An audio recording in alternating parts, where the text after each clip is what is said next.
आपलं मत व्यक्त केलेलं आहे। हे खरं आहे की गेली 50 वर्ष सातत्यानं मराठवाड्यावर अन्याय झालेला आहे। याची चर्चा सातत्यानं होते।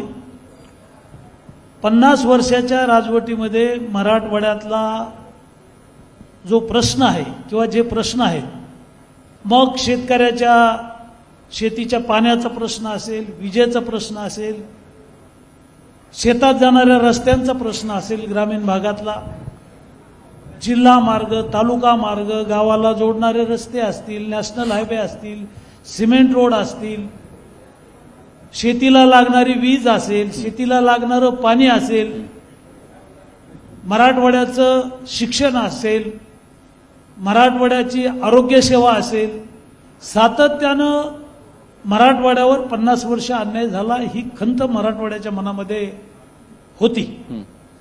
आणि केंद्रामध्ये माननीय नरेंद्रजी मोदी यांचं सरकार आलं। मागच्या 10 वर्षातला फरक मी आपल्या समोर आणि मराठवाड्यातल्या 2 कोटी जनतेच्या समोर ठेवण्याचा प्रयत्न करणार। राज्यामध्ये गेल्या 10 वर्षामध्ये जे महायुतीचं सरकार आलेलं आहे आणि या महायुतीच्या सरकारच्या माध्यमातून जी कामं झालेली आहेत ती जनतेच्या समोर आहे, पण याला चालना देण्याचं काम लोकशाही न्यूजनं केलेलं आहे।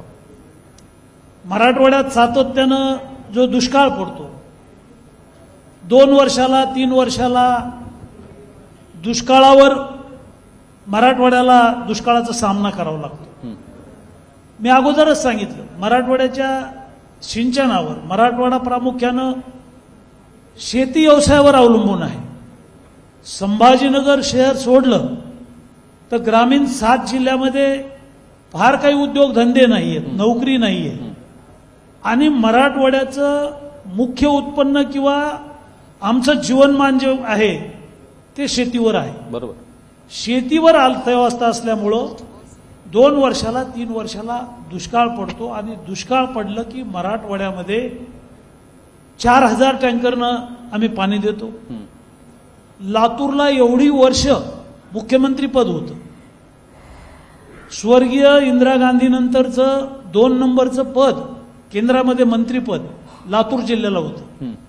पण लातूरला प्यायला पाणी नाही, पशुपक्षी मरत होते, जनावराला प्यायला पाणी नाही आणि विहिरीतलं धरणातलं सगळं लातूर जिल्ह्यातलं दुष्काळात पाणी संपलं। मी पाणी पुरवठा खात्याचं राज्य होतो, मंत्री होतो।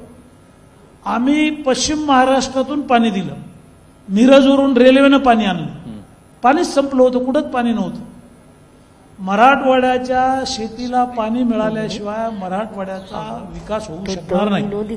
आणि म्हणून मी मंत्री झाल्यानंतर आम्ही मराठवाडा वॉटरग्रीड करण्याचा निर्णय घेतला। आमचे प्रधान सचिव, सदस्य सचिव, आमची सगळी टीम 17 लोकांची आम्ही गुजरातला गेलो। तत्कालीन अर्थमंत्री सुधीर भाऊ मुनगंटीवार, फायनान्स मिनिस्टर आणि विभागाचे सचिव